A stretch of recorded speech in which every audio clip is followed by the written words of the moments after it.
¿Qué tal? Muy buenas noches. De nuevo bienvenidos a este taller de historia.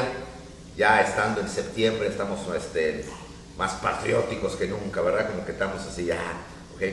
Y hoy vamos a hablar de algo muy patriótico, de la defensa que de la patria hizo Benito Juárez.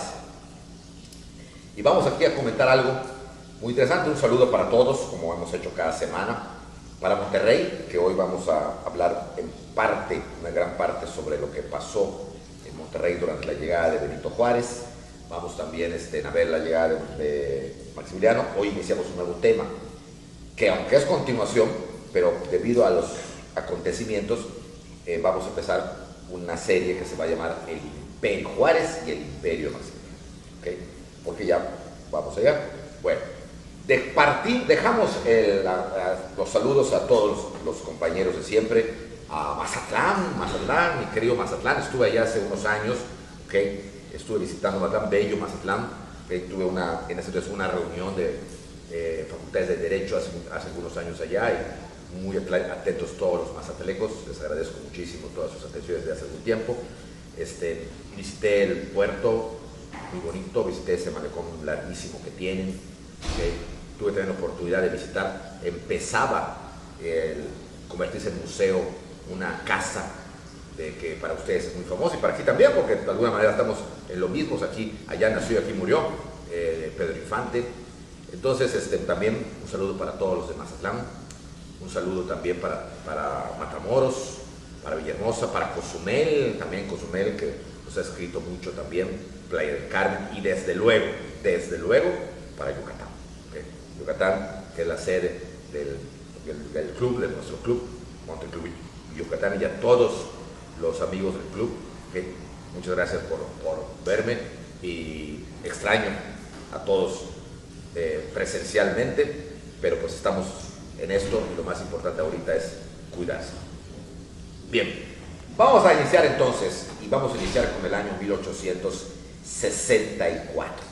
Mientras Maximiliano hacía esos compromisos de octubre del 63 a abril del 64, que es cuando partió rumbo al mar para venir a México, vamos a ver entonces qué pasaba en ese periodo también con Benito Juárez.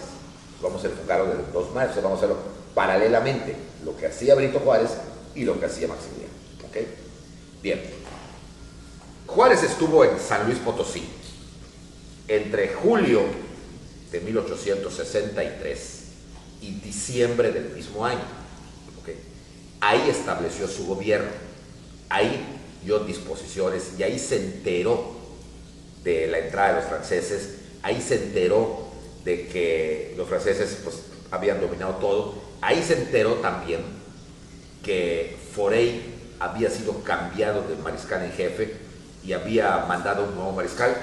Fue muy importante, que fue el mariscal Aquiles Bazaine, ¿okay?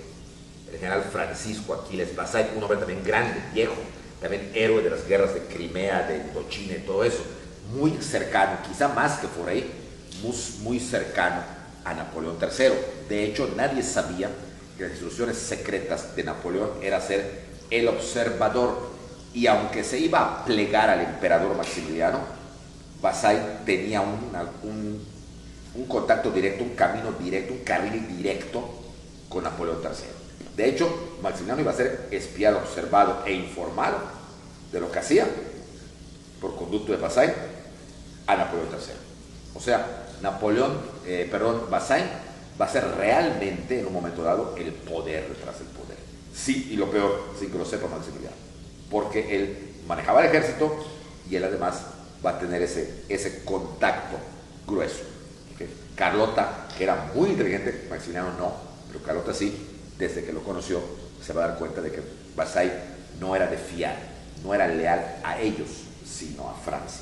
¿Okay? Pero todavía no ha llegado. Pero Juárez se entera de todo esto de San Luis Potosí. Está casi 6 meses de San Luis Potosí, pero cuando los franceses, ¿okay?, se acercan peligrosamente a San Luis Potosí, el propio gobernador alcalde le dice que es mejor que se vaya, ¿okay?, porque ya no es seguro. Aunque ha hecho trincheras y ha preparado muy bien para un ataque francés, si atacaban los franceses no había defensa posible. Juárez podía caer prisionero, Y lo peor era que Juárez tenía a toda su familia con él ahí. Estaba Margarita Maza, estaban sus hijas, las 5 hijas, la grande que se acaba de casar con Pedro Santacilia, el cubano, que estaba también allá, sus hijos varones que eran los más chicos, Benito tenía como, que será como 10, 11 años, y Pepe, ¿okay?, que tenía como 6 o 7 años, y además, ¿okay?, pues era todos los demás hijos los criaba, había mucho movimiento. Los ministros que acompañaban a Juárez, estaba Guillermo Prieto, estaba Sebastián Lerdo de Tejada, estaba José María Iglesias, estaba Manuel María Zamacona, estaba Manuel Doblado, estaba Francisco Zarco, que era un gran periodista, director y creador del periódico El Siglo XIX, muy importante, un periódico muy crítico liberal. O sea, todavía el gobierno estaba más o menos grande. Conforme se fue alejando de México, muchos van desertando. Al final de cuentas, cuando llega a la frontera norte, solamente era él y 3 más. Pero en ese momento eran bastantes. Entonces, alcalde les dice, creo que lo mejor es que se retiren más hacia allá, más hacia Durango, porque es tan bravo. O sea, la cosa está fea, más hacia allá. Y entonces, en diciembre del 63, ¿okay?, Juárez se va a ir, pero no a Durango, sino pretende irse hacia el emporio, aunque no era como lo oyes, de Santiago Vidaurri, hacia las tierras norteñas de Monte Coahuila y Nuevo León. En el norte, como buenos norteños, los gobernadores eran a su vez caciques, y especialmente había 2 caciques muy fuertes en esa época en el norte. Santiago Vidaurri, que era gobernador de Nuevo León y Coahuila estaba unido a Nuevo León en ese entonces, ¿okay?, y era el gobernador Luis Terrazas, en Chihuahua. El carácter norteño se había fogueado y formado desde antes de Juárez por varias cuestiones principalmente geográficas. La tierra era una tierra desértica, y los indios, que no eran como los indios de México para abajo, eran otro tipo de indios a los que los mismos caciques como Vidaurri o como Luis Terrazas en las cartas que hay, los llamaban los indios bárbaros o los indios salvajes. Es interesante ver que la gente del siglo XIX, mexicanos ya no españoles, se expresaban mucho más despectivamente del indígena que los mismos españoles.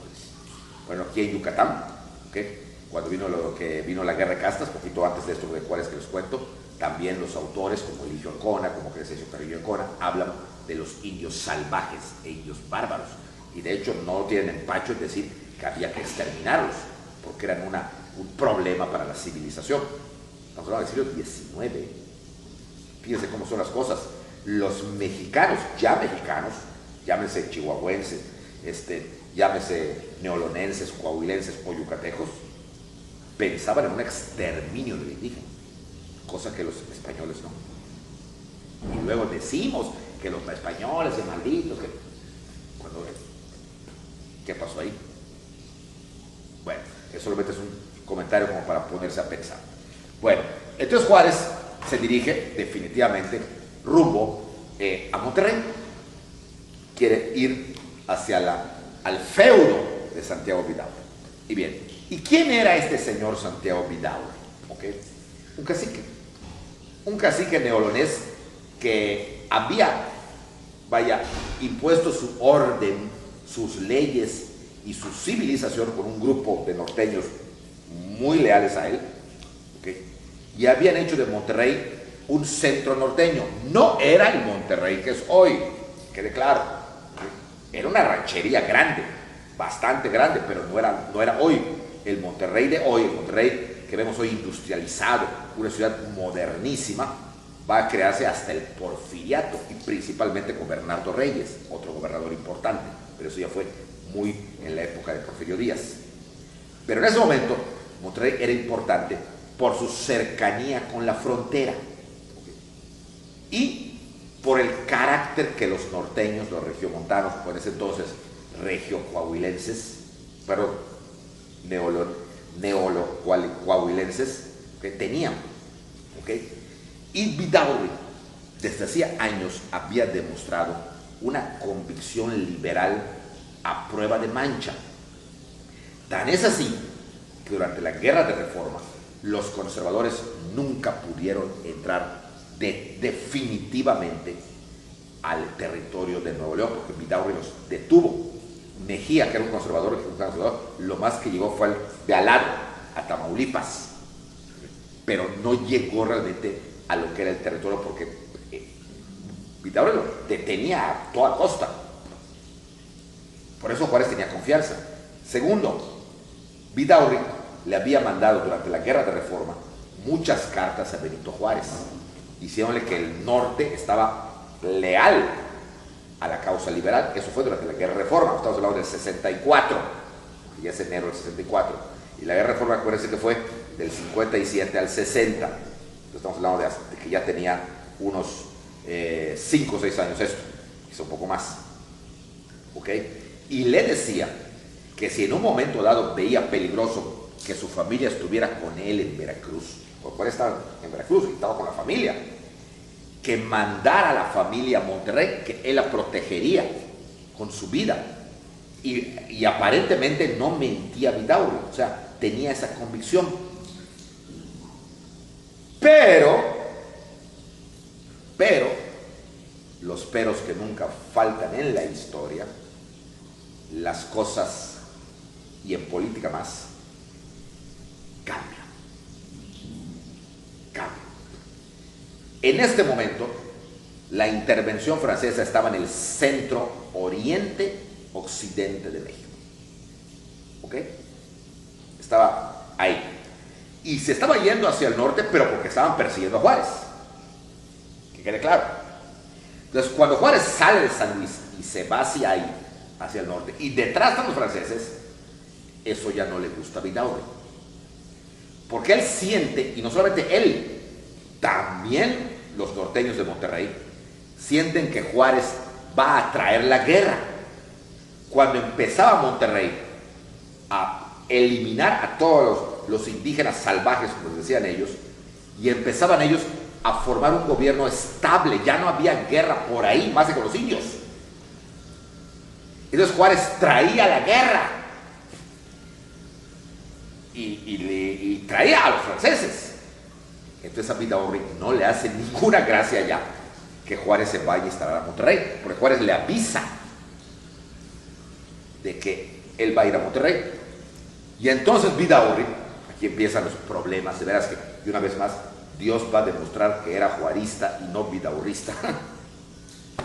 Vidaurri le escribe una carta, donde, no una, varias, donde le dice de que qué bueno que va a llegar allá, pero que ahorita no lo puede recibir, que se espere un tiempo, que hay mucho problema, y Juárez se va a dar cuenta que Vidaurri le está dando largas. Juárez no era ningún ñoño, Juárez era inteligentísimo, muy, o sea, por eso también es otra diferencia enorme, ¿no? Juárez contra Maximiliano, porque no tenía nada que hacer con respecto a Juárez. El mismo Edgar Conde Corti, el autor de Maximiliano y Carlota en alemán, luego traducido en español, es el librote que existe hasta hoy. ¿Okay? Él no es nada juarista, y lo pueden leer, para nada es juarista, pero él reconoce, hay una parte que dice, Juárez era uno de esos individuos indígenas de una inteligencia poco común a nivel mundial. Era un tipo que nació político, fue político, actuó político y murió político. E hizo la política su forma de vida, hasta su forma personal de vida. Entonces tenía un colmillote que retorcía de aquí de Mérida, donde estamos, hasta Monterrey. Así, o sea, un colmillote tremendo. Y se dio cuenta de que Vidaurri estaba de lado, no quería que vaya. Entonces dice, bueno, si yo tengo que ir, oiga usted, dice, yo soy el presidente de la República. Y otra cosa que se da cuenta Juárez, que en las cartas que le mandaba Vidaurri hablaba, es que mi estado no puede recibir eso, mi estado. Como la quinta carta que le manda así, Juárez ya se empieza a molestar, porque si hubo alguien que le hizo perder la paciencia a Juárez, cosa que lo vemos nosotros, y así era en verdad, como muy impasible, de hecho esta es una obra que se llama Juárez el Impasible, fue Vidaurri.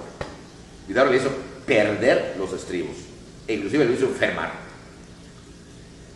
Entonces, cuando se da cuenta, entonces, le contesta, señor don Santiago, le dice, usted habla de su estado.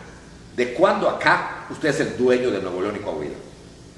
Muéstreme los títulos de propiedad y exhíbamelos, porque Nuevo León y Coahuila son entidades federativas de la República Mexicana. Y el presidente es la autoridad nacional y federal, y hacia allá voy. Por lo tanto, eso de su estado, ¿okay?, es un sofisma. Ya le contestó molesto Juárez. Vidaurri le conoce.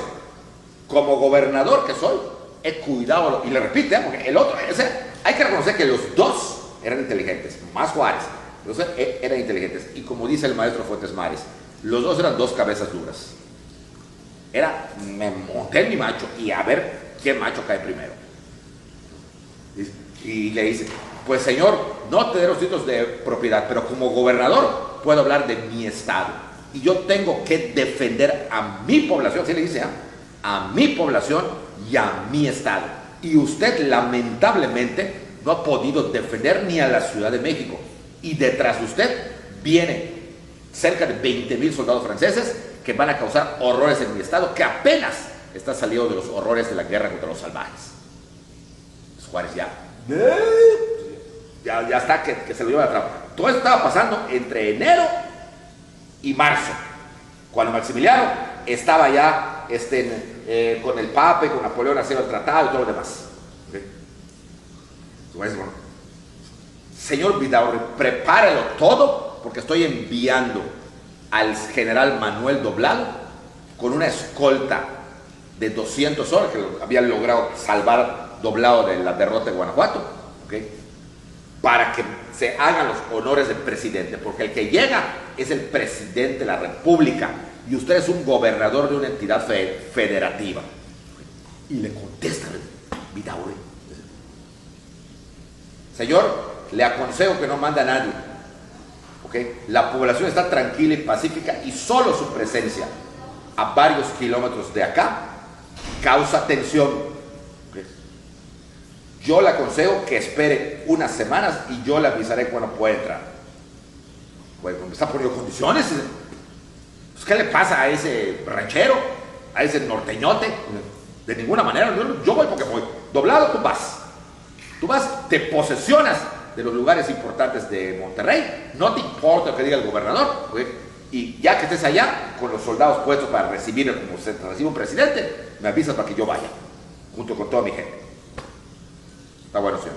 Pues se va Doblado y efectivamente llega a Monterrey, entra ante el disgusto de Monterrey, ante el disgusto de Santiago Vidaurri. Y entonces cuando entra, Vidaurri, que no era nada tonto, ya sabía que venía Doblado, pero Vidaurri, repito, tenía a sus allegados. Muchos dicen que porque había sembrado una especie de régimen de terror y todos le tenían miedo. Sea como sea, tenía a sus leales. Y entonces, cuando llega Doblado y llega con cañones y todo para recibir a Benito Juárez, ¿okay?, y con armamentos, el grupo de Santiago Vidaurri, ¿okay?, confisca los cañones y confisca las armas, ¿okay?, y desarma a la escoltita que llevó Doblado. Y le dice a Doblado, vuelve a decir al presidente que yo ya confisqué eso, a ver si ahora sí quiere venir. Y toma Dogo. O sea, definitivamente ya quedaba sin... Vidaurri se tomaba el descaro de quitar al presidente la escolta que lo iba a recibir. Y llega Doblado y dice, señor, está muy loco el gobernador de Nuevo León. Está loquísimo. Hay que tener mucho cuidado porque ya nos confiscó. ¿Cómo que sí, nos confiscó? Y lo peor del caso, ¿okay?, con nuestros propios cañones nos puede bombardear si entramos. Entonces Juárez ya estaba que se lo llevaba, ya estaba ya tenía colitis, ya no podía más. ¿Pero cómo los confiscó? Los confiscó, señor presidente. Los confiscó, y lo malo es que, aunque no lo digo, pero es capaz de bombardearlos. Porque si es capaz de esto, a mí mismo, yo, secretario de guerra, porque Doblado era el secretario de guerra en ese momento, ¿okay?, temporal, no me hizo caso y me lo quitó. ¿Y por qué te dejaste? Porque no pude, los soldados de él. Entonces Juárez ya. Y le vuelve a mandar Vidaurri. Señor gobernador, le exijo, ¿okay?, que con los cañones que usted confiscó, reciba al presidente de la República. ¿Okay? Porque lo que hizo es una ofensa para la investidura presidencial. Voy a entrar porque voy a entrar. Entonces Vidaurri le dice, señor, no le garantizo su seguridad. La gente está muy disgustada por su entrada, porque mientras usted esté por acá, los franceses se acercan cada más. Por lo tanto, si usted viene, no le garantizo que sea bien recibido. O sea, era una amenaza, como dice Fuentes Mares. Le estaba diciendo, si viene yo te bombardeo. Fíjense con qué terminó la amistad. Entonces Juárez así, pues ahora van a ver lo que es muere. Entro porque entro, acomodé lugar. Entonces Juárez se instala en Saltillo, que en ese entonces no era Saltillo, era El Saltillo. Y ahí Juárez da un decreto, el decreto de separación de Coahuila y Nuevo León. Le quita a Vidaurri el estado de Coahuila. Un decreto. Juárez era muy afecto a crear estados, para debilitar algún otro estado que no le era leal. Juárez creaba otro, y algo por el estilo, para los que no saben mucho de historia de por acá, algo por el estilo pasó con Yucatán. Juárez creó Campeche para debilitar a Yucatán, porque Yucatán no era juarista. Nada más que fue un poquito antes. Primero creó Campeche y luego creó Coahuila. Entonces, esto molesta a Vidaurri. Entonces se prepara. Así, pues ahora si entra este señor aquí, sí lo vamos a bombardear. Entonces ya vienen las amenazas. Y es cuando Guillermo Prieto le dice a Juárez, Benito, ¿vas a permitir que te amenace un gobernador? Y dice Juárez, si entramos nos van a bombardear. Y él se quedó con todo. Pero yo ya le quité esto, por eso está así molesto. Pues sí, ya se lo quitaste. Pero aquí el Saltillo es pueblo. Tenemos que llegar a Monterrey. Además tenemos que tener una elección. El pueblo de Monterrey tiene que ver quién es el presidente. Si no van a decir que están en manos de un cacique. Hay que entrar. Mientras se definía entrar o no entrar, pocos saben que Juárez recibe en el Saltillo a un personaje al que trató, que solamente supieron esta entrevista, Guillermo Prieto y Sebastián Lerdo Tejada, ni siquiera José María Iglesias, que estaba planeando un decreto para confiscarle ahora a Vidaurri la renta de las aduanas que tenía. Este personaje era un gringo, un tal Jacobo Liz. Y ahí les va. Esto está muy oculto porque como esta etapa Juárez se portó bastante bien, esto tratan de ocultarlo. Inclusive, todavía después, cuando el diputado alcalde, precisamente el mismo que había sido antes gobernador, años después, se para en la tribuna del Congreso de la Unión y dice que hay que juzgar a Juárez por traidor. ¿Por qué? ¿Qué hace? Este Jacobo Liz era un sureño. Estamos hablando de febrero más o menos del 64. En febrero del 64, la guerra civil norteamericana estaba en su apogeo. Estaban parejos norte y sur.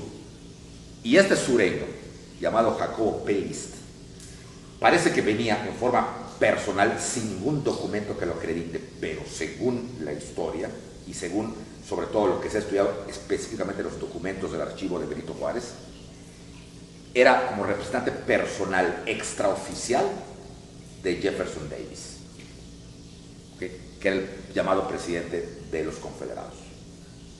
Y venía a ofrecerle a Juárez dinero a cambio de lo que siempre quisieron los norteamericanos: la Baja California. Querían ellos que se les vendiera la Baja California, pero manejan el concepto de venta, que se les permita que cerca de 500 familias americanas vayan a poblar Baja California. O sea, era el gancho, hacer como en Texas: permíteme que yo entre, te pago una lana, y ya que yo entre, por naturaleza misma, como pasó en Texas, se vuelve americano el territorio. y no va a quedar más remedio que reconocerlo. No era una venta, pero era como era algo disfrazado. Y Juárez acepta, porque está el documento de aceptación. El documento donde acepta, permite la entrada de esas 500 familias para que vayan a poblar Baja California. En Saltillo lo hizo con Jacobo P. Liz, se escribe Les. Esto era otra, verdaderamente, o sea, ni Santana cometió tantas cosas de estas jóvenes. Bueno, ¿cómo es que no se sabe? Ay, que hemos dicho siempre, que Dios era juarista y fue juarista durante toda la vida terrenal de Juárez. Lo salvó de esto, porque tampoco se cumple, a pesar que ahí está arriba el benemérito. ¿Por qué no se cumple? Porque pierde el sur. Así de simple. Porque al año siguiente pierde el sur y ya no da tiempo a que pase todo esto, a que vayan las familias, que se puedan, a que hagan sus comunidades. Ya no da tiempo. Y de nuevo, don Benito Pablo Juárez García se salva de pasar a la historia como un traidor. Así de super mega juarista era Dios. He conocido gente que admira hasta la locura a muchos personajes, a Napoleón, o artistas, Justin Bieber en su época, Pedro Infante, pero ya el consentido del arcano, o sea, era Dios, o sea, digo, era Juárez. O sea, y todavía falta, bueno, pues que esto es lo último, ahí sigue más, todavía la mata va a seguir dando y Dios lo va a seguir ayudando, porque es ilógico todo lo que va a pasar. Bueno, ¿qué pasa entonces? ¿Okay? Pues que después de esto, estas dimes y diretes, Juárez decide a ver qué pasa, y quizá con la idea de que sus amigos, ahora sureños y no norteños, lo iban a defender, Juárez sí entra a Monterrey. Entramos, pero es que entramos. Solo tenemos 100 soldados, la escolta particular de usted, el capitán Azcárate, pues vamos a entrar. El pueblo de Monterrey tiene que ver que el presidente no es ningún cobarde. Y dejando en el Saltillo a su esposa y a su familia, entra Juárez con sus ministros, que para este momento ya solo le quedaban Prieto, Sebastián Lerdo Tejada, José María Iglesias, porque Zarco y Zamacona se habían pelado. Y Doblado, había pedido permiso para armar un ejército para detener a los franceses en Matehuala, o sea, en población de Guatemala, ya por el decirlo, para que no llegaran hasta Monterrey, porque no había más, ver qué podía hacer para detener a los franceses. Entonces solo quedaban pues Juárez, Prieto, Lerdo e Iglesias y su comitiva. Pues entramos y entran. Cuando Vidal Uribe, que están entrando, él con toda su gente se acuartela en un lugar de Monterrey que se llama la Ciudadela. Y ahí se ponen, con sus cañones y con todo. Y los dejan entrar. Monterrey era una ciudad fantasma. Nadie sale a recibir a Juárez. Nadie, ni siquiera por cortesía. Nadie. Esto está ocurriendo finales de febrero, quizá, principios de marzo del 64, 1864. ¿Okay? Ya con el hígado hasta aquí de Benito Juárez, el hígado hasta acá de Benito Juárez, ¿okay? De ver que además llegaba y le hacían el feo. O sea, lo ninguneaban. Nadie se ha recibido. Las ciudades vacías, desiertas, todo dado en la torre, o sea, abandonado. Y Juárez logra llegar al centro de Monterrey y se posesiona de lo que viene siendo el antiguo Palacio de Gobierno. Ya no estaba Vidal, estaba en la Ciudadela, ¿okay? Que era una posesión. ¿Okay? Y ahí Juárez se reúne y dice, ¿dónde están todos aquí? Pues están escondidos. ¿Pero escondidos de quién? Pues aparentemente están haciéndole la ley del hielo, están con el gobernador. ¿Pero cómo va a ser? En eso le informan a Juárez de que hay un propio que de parte del gobernador Vidal quiere hablar con él. Prieto le dice, no lo recibas, Benito, Tú no vas a recibir a un criado de quinta. Que venga el gobernador a hablar contigo, que venga. Sin embargo, otros como Iglesias pensaban, yo pienso al presidente que lo reciba. Hay que saber qué piensa el loco de Vidaurri. Porque definitivamente, o sea, si lo despedimos, Vidaurri no va a venir, está montado en su machote, no va a venir. Se siente fuerte contra nosotros, y la verdad lo era. Inclusive Lerdo, que era muy nervioso, era el único solterón, fumaba puros a cada rato. Lerdo decía, no nos vayan a atacar, no nos vayan a atacar, estamos preparados, no nos vayan a atacar, porque tenían miedo. Juárez seguramente igual lo tenía, pero mostraba más la calma. Después de una discusión enorme que se da entre los mismos ministros, se recibe al tipo. Que según se dice, según cuenta Fuentes Mares, que fue precisamente, aunque no es de Monterrey, no es regiomontano, ya murió, chihuahuense, fue rector de la Universidad Autónoma de Chihuahua. Nos cuenta que era un tipo vestido así, visten los norteños, o sea, inclusive mandó quizá al más furris Vidaurri para demostrar que Juárez era cualquier cosa. Y le dice, señor, el señor gobernador dice que no lo va a recibir. Juárez sentado, no lo va a recibir, y que tiene todo a su favor. El general Quiroga está rodeando las principales posiciones de la ciudad de Monterrey, y que si usted no sale de Monterrey o los franceses se empiezan a divisar por el territorio, usted será expulsado por la fuerza de Monterrey. Entonces, ¿cuál es que? Pues estaban amenazando, Entonces se acerca Guillermo Prieto, que era igual, y dice, ¿está usted amenazando al presidente de la República? Y contesta el criadito, solo son mis órdenes. Entonces es usted un buen recipiente de órdenes. Y dice Juárez, voy a hacer caso omiso a lo que se me acaba de decir. Quiero hablar con el gobernador.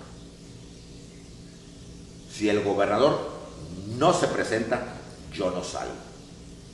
Y si él me ataca, estoy consciente que tiene la ventaja, pero si me ataca, sería una traición. Y los franceses, cuando oigan ese ataque, no van a respetar que sea Vidaurri o que sea yo, ellos van a tomar Monterrey. Así que quiero una plática con el gobernador. Pues se lo voy a decir, señor, pero él no quiere. Entonces ya muy molesto, el guarura de Juárez, el capitán Juan Francisco Azcárate, lo levanta de la cabeza, tome su sombrero, váyase, y dígaselo al gobernador ese. Entonces estaban muy tensos. Como a las 4 horas vuelve el tipo y le dice, el gobernador acepta una entrevista. Vaya hombre, dice, hasta que por fin acepta, el rey de Monterrey, dice, por fin lo acepta. Sí, pero con condiciones. Ya los ministros ya se empiezan a molestar. ¿Cómo que condiciones? ¿Cómo que condiciones? Benito le decía, Benito, no puedes seguir aceptando, es una humillación esto. Vidaurri nos está humillando públicamente ante su propia gente. No puedes aceptar. Juárez, que nunca perdió la paciencia, pero que la música tenía por dentro, porque estaba solamente porque era muy decente, pero estaba auténticamente, como dicen hoy en día, mentando, ya saben qué. Porque no le están haciendo las cosas bien. Pues, ¿qué condiciones son? Realmente es una condición. Que toda su escolta personal salga de Monterrey rumbo al Saltillo y solo quede usted y 3 o 4 colaboradores para la entrevista. La cara, sobre todo de Lerdo, que tiene su puro, se le cae el puro. Y dice Prieto, es una trampa. Sin escolta somos unos pececitos para el gobernador. Esas son mis instrucciones. Ya querían golpe, darle un merecido a ese enviado. Y Juárez se pasea como era muy su costumbre. Juárez, según cuentan, tenía 2 costumbres cuando pensaba las cosas rápido. Ponía las manos para atrás, caminaba, O se ponía las manos también para atrás, pero más que como agarramos en los riñones, a lo mejor tenía piedras. Caminaba. Y después de unos minutos de caminar, Juárez dice, está bien, acepto las condiciones. Dije Prieto, que era muy su amigo, pero Benito, ¿vas a ceder? Nos quedamos solos y además vas a darle gusto a este desgraciado. Guillermo le dice, es la única manera de hablar con un loco. Pero precisamente por eso, porque estás loco, nos puede hacer cualquier cosa. Juárez dice, acepto la condición, pero mi escolta particular, el capitán Azcárate, el teniente Cruces, y había otro que no recuerdo su nombre, ¿okay? Eran dos que eran los que custodiaban directamente a Juárez, se quedan con mi carruaje. Está bien. Váyase y dígaselo al gobernador Vidaurri. Y se va. Inmediatamente, el capitán Azcárate dice, señor, yo creo que hay que preparar el carruaje, preparar todo porque esto puede terminar mal. Vidaurri está en su feudo, estamos en Monterrey, que es la ciudad que domina totalmente, y puede hacer lo que se le pegue a su gana. Así que cualquier cosa, tengamos el carruaje a mano para que yo lo protego, yo lo cubro, lo meto al carruaje y jalamos hacia el Saltillo. Ojalá no haya necesidad, capitán. Ojalá. Y efectivamente, a los 2 días se le informa a Juárez que Vidaurri a las 3 de la tarde iría a entrevistarse con él ahí, en el lugar donde estaba Juárez, en ese palacio. Ya habían preparado el carruaje, todo, inclusive el capitán Azcárate le dio al Lerdo, a Iglesias y a Prieto una pistola. Juárez no quiso, una pistola, jamás en su vida había usado una. Lo metieron acá porque tenían temor de que algo pasara. Y a las 3 de la tarde a lo lejos se oyen gritos. ¡Ah! Y como disparos al aire. ¡Bam, bam, bam! ¡Yeah! Y cuando se van acercando esos gritos, se va oyendo más claramente lo que gritaban. ¡Viva Vidaurri! ¡Viva el gobernador! ¡Viva Monterrey!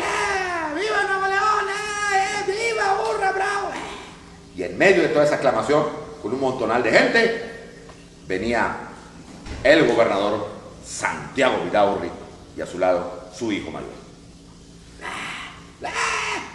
Entran como Pedro por su casa, pues los que salen de allá, la confiancita que tienen todos, entran, Juárez se encontraba pegado junto a la puerta, en un lugar donde el capitán les dijo, aquí nos vamos a entrevistar, no en el escritorio, no en el segundo piso, porque si se arma la gorda, hay que salir huyendo.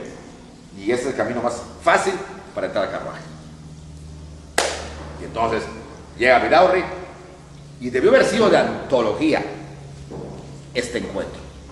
De antología como seguramente lo fue el encuentro de Cortés y Moctezuma.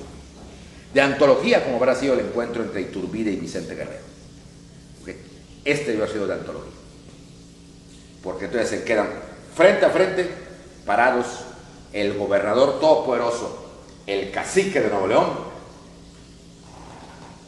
Santiago Vidaurri. Y enfrente a él, chaparrito, bajito, pues obviamente hacía chaparros bajos, pues totalmente indígena, muy elegante, como siempre lo hemos visto en las fotos, Benito Juárez. Y se mostraron.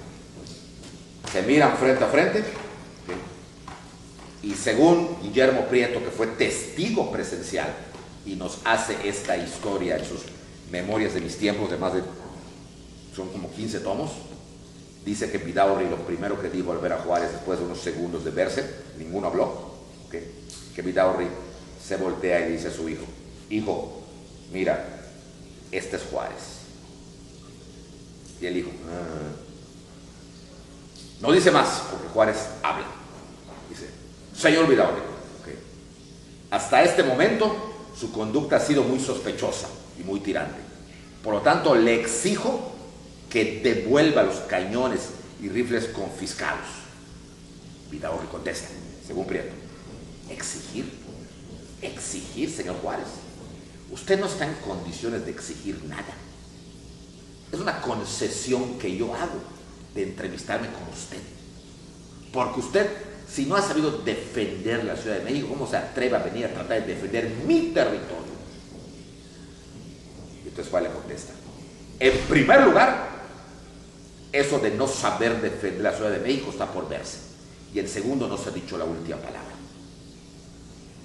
Aclaro, este no es un territorio, es una entidad federativa que le pertenece a la República Mexicana.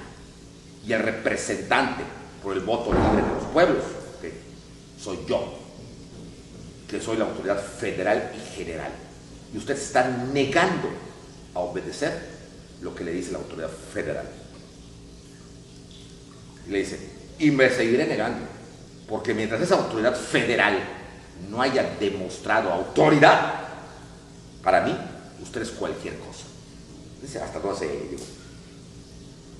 Esas palabras lo pueden calificar de traidor, señor Vidaurri. Y entonces Vidaurri se molesta. Traidor es una palabra muy fuerte para mí, pues es la única que se me ocurre decir a un hombre tan soberbio como usted.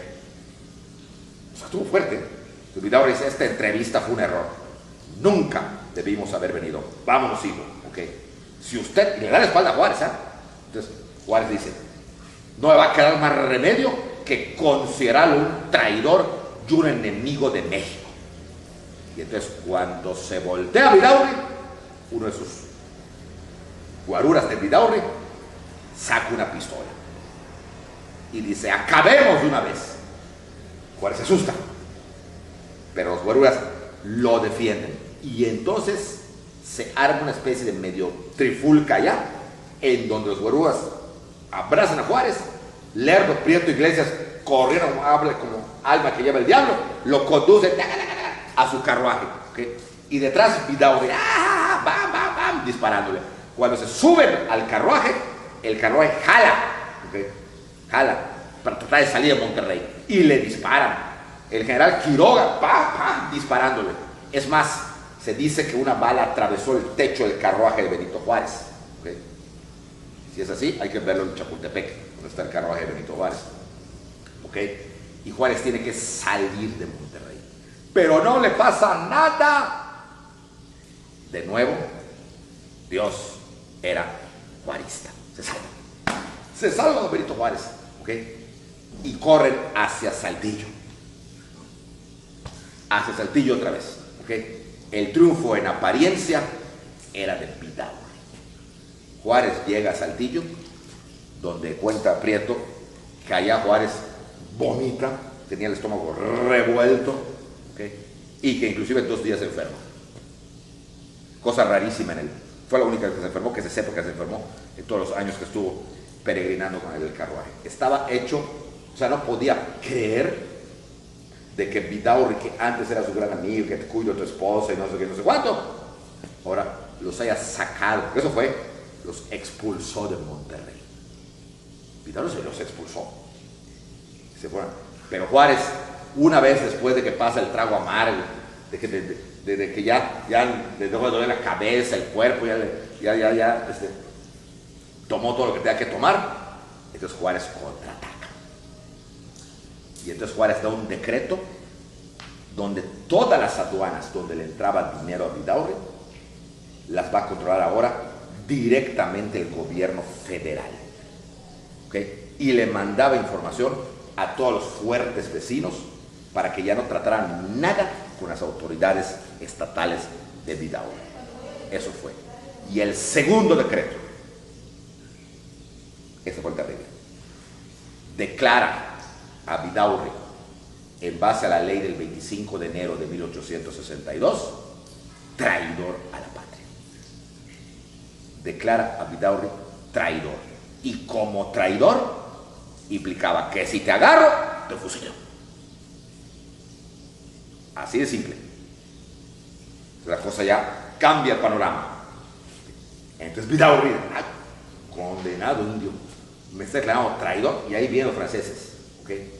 Y por un lado venía Mejía, y por el otro Manuel Doblado, en su último momento de brillantez, logra hacer un ejército de puro guerrillero y de algunos otros soldados que habían escondido por allá. Había logrado hacer un grupo como de cerca de 10,000 soldados, ¿okay?, para enfrentar a los franceses en Matehuala. Tenía muchas posibilidades de ganar, y si ganaba, iba a venir con el refuerzo a Juárez. Entonces, ya con refuerzos, ahora sí, a Vidaurri se le hacía así, ¿ve? Porque si lo agarraban, el indio lo iba a fusilar. Y mientras son peras y son manzanas, y ya declarado traidor, y como si fuera otra. Entonces Vidaurri decide huir, cruza la frontera hacia Texas, se va a expatriar a Texas, ¿okay? En Texas, ¿okay?, recibe varias cartas del mariscal Bazaine, que ya sabía todo este relajote, porque Bazaine les dije hace un momento que eran los ojos y oídos de Napoleón. Y entonces le ofrece, ¿okay?, un puesto en el futuro imperio Maximiliano. Vidaurri no quiere al principio aceptar, no quiere aceptar, pero como ve las cosas que se están dando, y había ya abandonado porque tenía temor de que ganara doblado en Matehuala,